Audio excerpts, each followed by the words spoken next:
हाँ जी फ्रेंड्स, क्या हाल चाल। Welcome with Kritika Sao. तो गाइस, मैंने ना मैडम का बर्थडे वाला ब्लॉग देखा जिस पे मैडम ने साड़ी पहना था। एंड आई नो कि उन्हें साड़ी में देख करके सबको सिमर की याद आ गई। लाडली बहू वाली, लाडली संस्कारी बहू, बेटी एंड प्रॉपर वाइफ, प्रॉपर एक आज्ञाकारी नारी। ये सारे जो लुक थे, ये सब कुछ नज़र आ रहे थे मैडम के अंदर जब वो प्रॉपर साड़ी पहन करके अपने बर्थडे सेलिब्रेशन के लिए निकली थी। वैसे मैडम ने ये चीज़ जानबूझकर की बिकॉज़ उन्हें अभी फ़िलहाल पापा से इतना कुछ जो मिल रहा है सरप्राइज़ उनके बर्थडे पे, तो उन्हें खुद को तो प्रॉपर बहू साबित करना है ना। एंड प्रॉपर बहू वो तभी बनेगी जब वो सिमर बनेगी, क्योंकि बेचारी सिमर का जो कैरेक्टर था वो मैडम के अंदर इतना घुस गया था कि वो अपने कैरेक्टर को ही भूल गई थी। लेकिन फिर भी पीछे पीछे पीछे पीछे हल्के हल्के में अपने कैरेक्टर में वो रहती थी। एंड उसी कैरेक्टर में रह करके उसने अच्छे खासे जनाब के साथ में अफेयर रखा एंड बाकी सारी चीज़ें की। खैर वो तो सबको पता है, उस बारे में ज़्यादा बात नहीं करेंगे। लेकिन हाँ, फ़िलहाल मैडम ने जो गेटअप अपनाया था अपने बर्थडे पे प्रॉपर बहू बनने का, एकदम सिमर बहू बनने का, वो काफ़ी हद तक इनके ऑडियंस को पसंद आया, इनके चाहने वालों को पसंद आया। अच्छे खासे व्यूज़ भी गए, व्लॉग ट्रेंडिंग में भी था, मैडम ने पोस्ट भी डाला था। तो मैडम ने जो ट्रिक सोचा था वो ट्रिक इनका काम कर गया। चाहे सामने वाला उस ट्रिक को करने में, नाकामयाब करने में बहुत कोशिश क्यों ना की हो।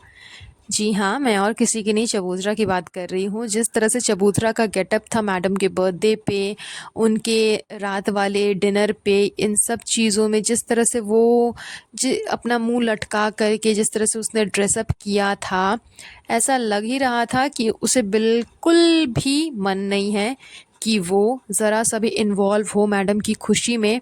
And on the other hand madam उसके हर एक इवेंट पे, चाहे वो रेस्टोरेंट की ओपनिंग हो या फिर नेम रिवील करना हो, दोनों ही चीज़ों में मैडम ने अच्छा खासा गेटअप यूज़ किया। जिस तरह का थीम था वैसे ही थीम के साथ मैडम ने अपने आप को प्रिपेयर किया, रेडी किया एंड ओपनिंग में गई, नेम ओपनिंग में गई, उसके बाद रेस्टोरेंट के ओपनिंग में गई, वहाँ पे भी अच्छा खासा मैडम ने ड्रेसअप किया था, अच्छा खासा लुक बना करके वो गई थी। तो अगर कंपेयर किया जाए तो चबूतरा के कंपैरिजन में मैडम दूसरों की खुशियों में शामिल होने में खैर बहुत तेज़ है।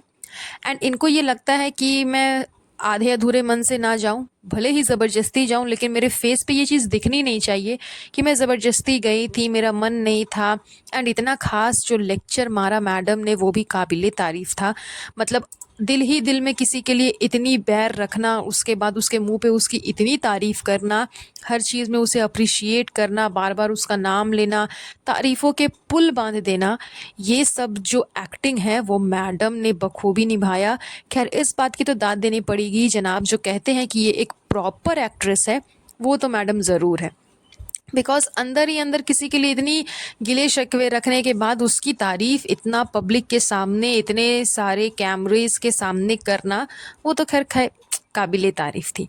तो खैर ये सब तो बातें हो गई मैडम की vlog and birthday and something something के ऊपर में। बट मुझे एक चीज़ थोड़ी सी खटकती है कि जिस तरह से बिग बॉस में मैडम गई थी, विनर होकर के वहाँ से आई, एंड अभी काफ़ी चर्चा चल रही है जनाब की भी बिग बॉस में जाने की।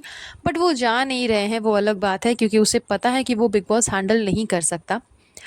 तो बिग बॉस से निकलने के बाद तो लोगों के पास में इतना काम हो जाता है कि उन्हें बैठने की फुर्सत तक नहीं होती। अभी लास्ट के 2 बिग बॉस के सीज़न जो बीते हैं, उसके बाद आप देख लो एवरी पर्सन, चाहे वो मनीषा रानी हो, एल्विश हो, जो नहीं भी जीता, जैसे कि मनीषा रानी बिग बॉस नहीं जीती लेकिन फिर भी उसके पास में अच्छा खासा काम है। अब आप बोलोगे कि वो झलक का शो जीत गई इसलिए जी नहीं, झलक के शो जीतने से पहले ही वो फेमस थी, उसे झलक का शो भी मिला इसीलिए बिकॉज उसने बिग बॉस जीता था। तो मतलब कि जो विनर नहीं भी रहा है, जो सिर्फ कंटेस्टेंट रहे हैं, वो लोग भी अच्छा खासा अपना फेस वैल्यू बना लेते हैं इंडस्ट्री में, बॉलीवुड लाइन में, या फिर जैसा भी आप कह सकते हो जिस फील्ड में, किसी भी फील्ड में वो लोग अच्छा खासा अपना इनकम का सोर्स जनरेट कर लेते हैं, अच्छी खासी फेस वैल्यू उनकी बन जाती है, काम की तो खैर कमी ही नहीं होती, इतने काम आते हैं। अभी आप लास्ट इसको देख लो, ईशा को सॉन्ग पे सॉन्ग, सॉन्ग पे सॉन्ग, सॉन्ग पे सॉन्ग वो किए जा रही है, जबकि वो विनर नहीं है।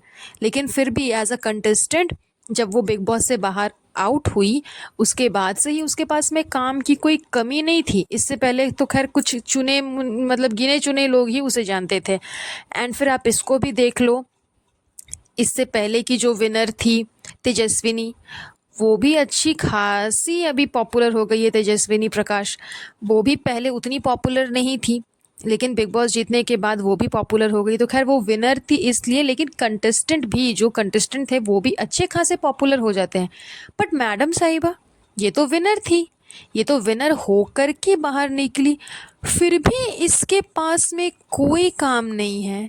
बिग बॉस से निकलने के बाद इसने एक टीवी शो किया था, उसकी भी अभी इंटरव्यूज़ बाहर आती है। अभी कुछ टाइम पहले, कुछ मंथ पहले ही एक इंटरव्यू बाहर आया जिसमें पूछा गया था कि जो दीपिका मैडम हैं, इनकी जो को एक्टर थे, ये दोनों मिलकर के एक टीवी शो कर रहे थे। मुझे उस टीवी शो के नाम याद नहीं है।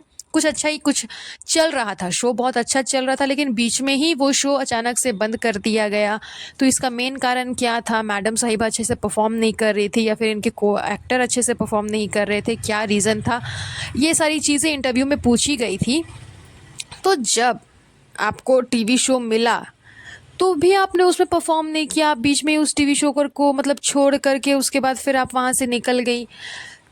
तो पता नहीं मैडम साहिबा को ऐसा क्या मिल गया उस चार दीवारी के अंदर कि वो बाहर जाना ही नहीं चाहती, या फिर इन्हें जाने नहीं दिया जाता है। क्योंकि बार बार जनाब इस चीज़ में एक्सप्लेन करते हैं। अभी हाल फिलहाल एक व्लॉग में जनाब ने ये चीज़ एक्सप्लेन की थी कि मैं बहुत प्राउड हूँ कि मेरी दिप्पी ने घर को चुना, फैमिली को चुना। अभी फ़िलहाल कुछ टाइम के लिए वो घर पे है, मतलब ये एक बहुत बेहतरीन एक्टर है, इतनी बेहतरीन एक्टर जो कि अपने काम को लेकर के बहुत ही ज़्यादा सिंसियर है। वो अभी कुछ टाइम से घर पे है क्योंकि उसे अपने घर को देखना है, बच्चे को देखना है। एंड मैं उसके इस डिसीजन को सैल्यूट करता हूँ, मुझे बहुत अच्छा लगता है। लेकिन बहुत जल्दी वो आपको वापस से इंडस्ट्री में दिखेंगी, बॉलीवुड में दिखेंगी। बट ऐसा लगता नहीं है कि वो टीवी शोज़ में फिर से दिखेंगी। एंड मुझे तो लगता है कि काफ़ी टाइम से मैडम घर पर है, क्योंकि जब से इनका बेबी हुआ है, बेबी का तो अभी लमसम 1 साल ही हुआ है, लेकिन उससे पहले से मैडम घर पे बैठी हुई है। उनसे उससे पहले से इसके पास में कोई काम नहीं है। तो बिग बॉस जीतने के बावजूद इसके पास में ऐसा कोई काम नहीं। इवन जिस एपिसोड बोल रहा हूँ, जिस सीज़न में मैडम गई थी, उस सीज़न के अधिकतर लोगों के पास में काम नहीं है।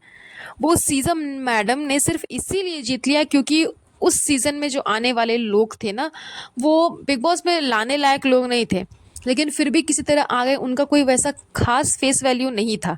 इस वजह से उन सबके कंपैरिजन में मैडम का स्टैंडर्ड थोड़ा सा हाई था, इस वजह से मैडम जीत गई।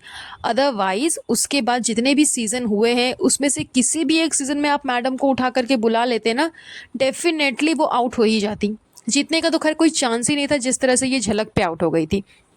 तो जिस सीज़न में मैडम गई थी, उस सीज़न के अधिकतर लोगों के पास में काम नहीं है, क्योंकि वो सीज़न ही सबसे घटिया सीज़न था। एंड ये तो काफ़ी जगह पे इस चीज़ की चर्चा है कि जिस सीज़न पे मैडम जीती थी, वो बिग बॉस का सबसे लोएस्ट सीज़न, सबसे कम टीआरपी वाला सीज़न था।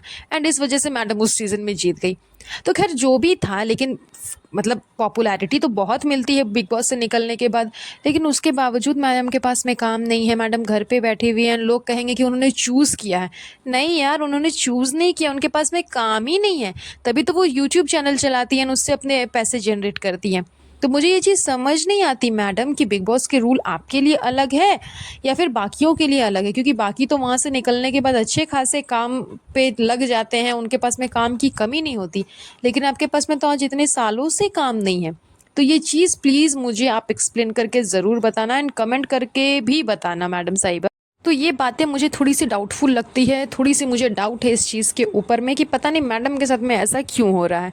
तो बस इसी डाउट को मैं चाहती हूँ कि मैडम प्लीज़ आप क्लियर ज़रूर कर दीजिएगा मेरे पॉडकास्ट सुनने के बाद, अगर आप सुनती हैं तो चलिए बस ये पॉडकास्ट हम यहीं पर एंड करते हैं। बहुत जल्द मिलूंगी आप लोगों से एक नए टॉपिक के साथ में, एक नए पॉडकास्ट पे। वेल गाइस, मुझे कमेंट करके ज़रूर बताइएगा कि आपको आज का ये पॉडकास्ट कैसा लगा। एंड प्लीज़ चैनल को सब्सक्राइब कर करके वीडियो को लाइक कर दीजिएगा। तब तक के लिए अपना ध्यान रखें। Have a nice day. Bye bye.